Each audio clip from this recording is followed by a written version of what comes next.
நாகரீகம் எனும் குடிலில் ஏறி வசிக்கத் தொடங்கும் முன் ஒலிகள் அரை கூவல்களாய் வடிவம் பெற துவங்கிய காலம் தொட்டு கல் தோன்றி மண் தோன்றா காலத்தில் முன் தோன்றிய மூத்த மொழி நம் அன்னை தமிழ் மொழி. காலமெல்லாம் கடந்து நிற்கும் நம் தமிழ் மொழி உலகில் மிக பழமையான மொழி என்று கருதப்படுகிறது.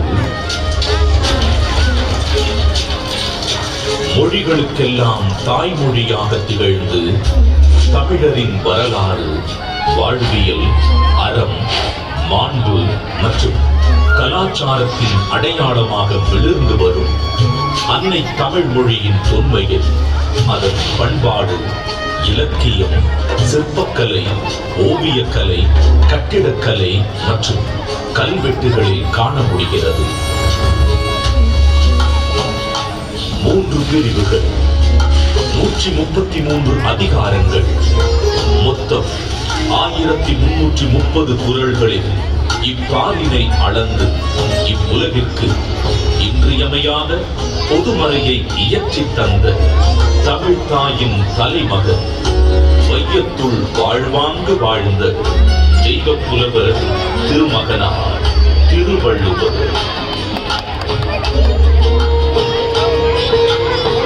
ஐயன் வள்ளுவனின் பிறந்த வருடம் தமிழக அரசால் கிமு 31 என்று வழங்கப்படுகின்றது. சென்னையின் மயிலாப்பூரில் வாழ்ந்ததாக கருதப்படும் இவர் காவிரி பாக்கத்தை ஒட்டி வாழ்ந்து வந்த மார்க்செயின் என்பவரது மகள் வாசுகியை மணமுடித்தார் என்றும் கூறப்படுகின்றது. தன்னை பற்றிய குறிப்புகள் மிக குறைவாகவே கிடைக்கப் பெற்றுள்ள போதிலும் தன் சொற்களால் தமிழ் கடத்தி சாதி மத வேதங்களை களைந்து மனிதத்தை உயர்த்தி பிடித்தவர் வள்ளுவர் திருமகனார்.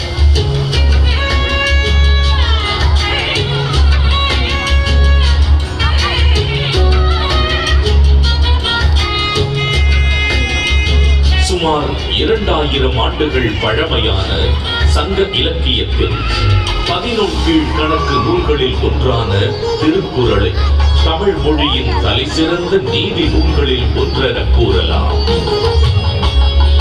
1.5 அடியில் 7 சொற்களில் மட்டுமே கொண்டு எழுதப்பட்டு ரத்தின சுருக்கமாக, அதே நேரத்தில் மிக ஆழமான கருத்துக்களை வெளிப்படுத்தும் நூலாக மிகச்சிறிய வார்த்தைகளில் மிகப்பெரிய தத்துவங்களை அடக்கியுள்ள நூலாக இருக்கும் திருக்குறள் இன்றும் அது பகுத்தளிக்கும் நெறிமுறைகளுக்காகவும் அது வழங்கக்கூடிய பகுத்தறிவிற்காகவும் தமிழர்கள் மட்டுமல்லாது பல்வேறு மக்களாலும் விரும்பி போற்றப்படுகிறது.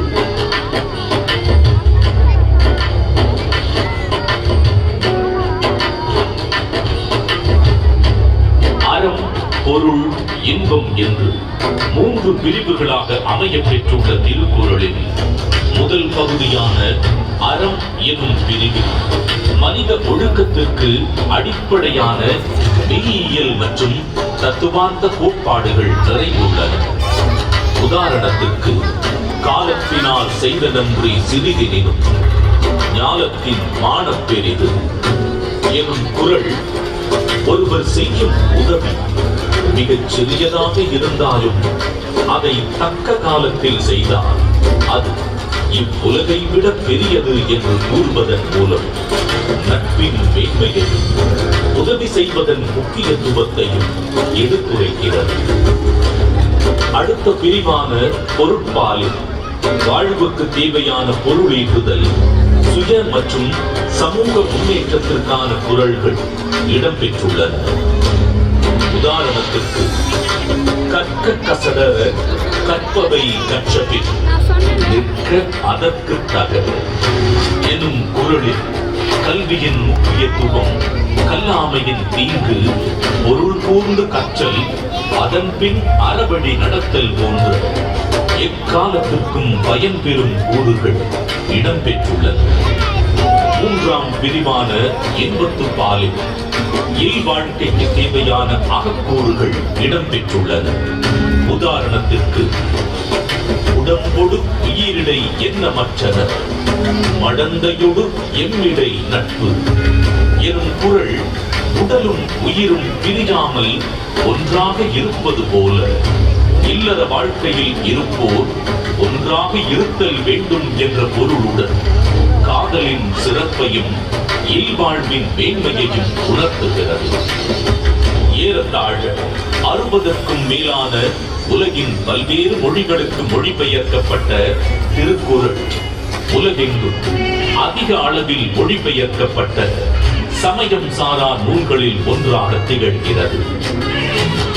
திருக்குறளின் இலக்கிய வடிவமும் பொருளடக்கமும் அதன் செம்மொழி தன்மையை வெளிப்படுத்துவதுடன் உலக இலக்கியத்தின் ஒரு மாபெரும் ஆவணமாகவும் விளங்கி தமிழின் தொன்மையையும் தமிழர்களின் பெருமையையும் இப்புவியெல்லாம் கொண்டு சேர்த்துள்ளது.